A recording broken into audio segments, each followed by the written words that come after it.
secrétaire général représentant Monsieur le préfet d'Abidjan, Monsieur le sous-préfet d'Anyama, Monsieur le représentant du maire d'Anyama, Monsieur le directeur général de Kipux Afrique, Monsieur le directeur de cabinet, Messieurs les officiers supérieurs de la gendarmerie et de la police nationale, Monsieur le directeur général du Haut Conseil du patronat des entreprises de transport, cher ami Djabeli, partenaire de Kipux, distingués chefs traditionnels et guides religieux, honorables invités, chers amis de la presse, mesdames et messieurs, je voudrais avant tout propos vous remercier tous pour votre présence massive ce matin ici à Lokwa. Je voudrais remercier tout particulièrement la chefferie traditionnelle qui a accepté de mettre à disposition ce terrain pour que ce projet important puisse se réaliser dans le cadre de la stratégie nationale de sécurité routière et leur transmettre également les remerciements du président de la République, son Excellence M. Alassane Ouattara, et du Premier ministre Hachi Patrick. Je voudrais remercier aussi les guides religieux. Je voudrais enfin remercier et féliciter le directeur général de Kipux Afrique et l'ensemble du personnel de Kipux Afrique pour le travail important qui est fait pour que ce projet soit réalisé, mais également pour tout ce qu'ils ont fait depuis plusieurs années maintenant, dans le cadre de la première convention de concession qui les liait au gouvernement ivoirien jusqu'à maintenant. Je voudrais vraiment vous féliciter pour votre contribution à la modernisation du secteur de transport routier en Côte d'Ivoire. Mesdames et messieurs, le directeur général de Kipux a présenté le projet, décrit le projet. C'est un projet important, c'est un projet majeur. Je pense que les responsables de la gendarmerie et de la police sont peut-être les premiers à être heureux que nous réalisions donc ce site-là. Une des grosses difficultés rencontrées dans le règlement de la circulation routière, notamment dans la ville d'Abidjan, mais également une des grosses difficultés dans la lutte contre l'incivisme sur nos routes, c'est que nous n'avions pas, ou nous n'avons pas encore de véritables fourrières.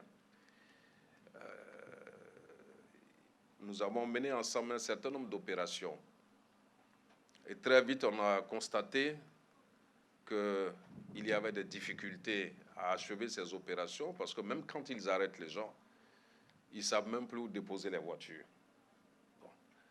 Et donc ça, c'était un gros handicap que nous avions avec eux, donc dans la gestion de la sécurité sur nos routes, dans la mobilité et de lutte contre l'incivisme. C'est pour cela que dans le cadre des négociations que nous avons eues avec Kipux, nous avons souhaité que dans le système de transport intelligent qui est mis en œuvre, qui était visé par ces négociations-là, que l'on puisse intégrer la réalisation donc, de cette fourrière. Et je suis très très heureux de voir que nous procédons aujourd'hui au lancement des travaux de cette fourrière, dont les travaux sont prévus pour durer 18 mois pour un coût d'un peu plus de 3 milliards de francs CFA.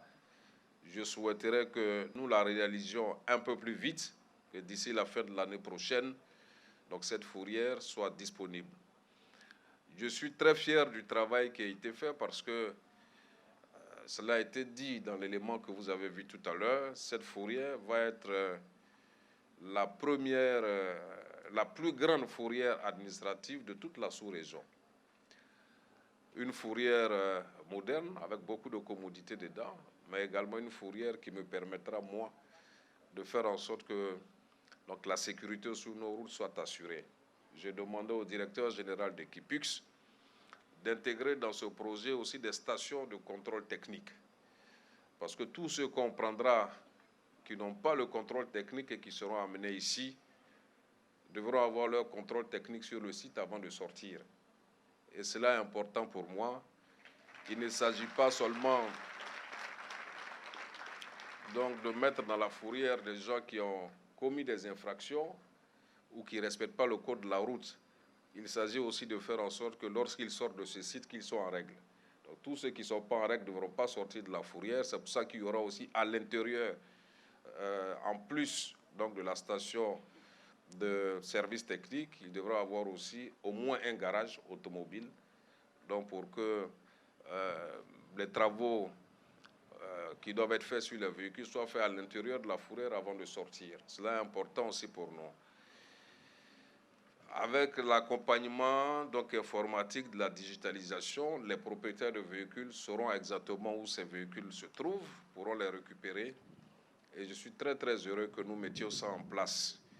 Et je souhaite qu'il y ait une accélération de la réalisation du projet parce que, comme je dis, le projet est intégré à la stratégie de sécurité routière 2021-2025 et va contribuer non seulement à créer des emplois, mais à moderniser davantage l'action qui est menée en collaboration avec les forces de l'ordre pour que nos routes soient sûres, pour que nos chauffeurs soient sûrs et pour que nous perdions moins de vies dans la circulation routière dans notre pays.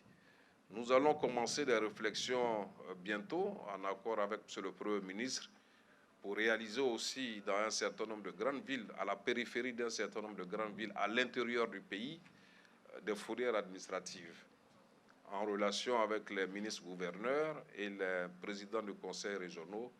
Donc ces réflexions vont être menées d'ici la fin de l'année. Et j'espère que nous aurons donc les autorisations pour le faire rapidement parce que ceci est très important. La stratégie de sécurité routière ne porte pas seulement sur Abidjan, le grand Abidjan, même si Abidjan c'est 40% des victimes, mais c'est l'ensemble du territoire national. Je voudrais donc pouvoir compter sur vous et vos partenaires techniques et financiers pour que nous puissions étendre cela très rapidement, en tout cas avant 2025, pour achever complètement notre stratégie. Je voudrais m'arrêter là et remercier tous ceux qui ont effectué le déplacement ce matin et dire que nous sommes engagés aux côtés du président de la République, aux côtés du Premier ministre, avec la collaboration de l'ensemble des ministères concernés.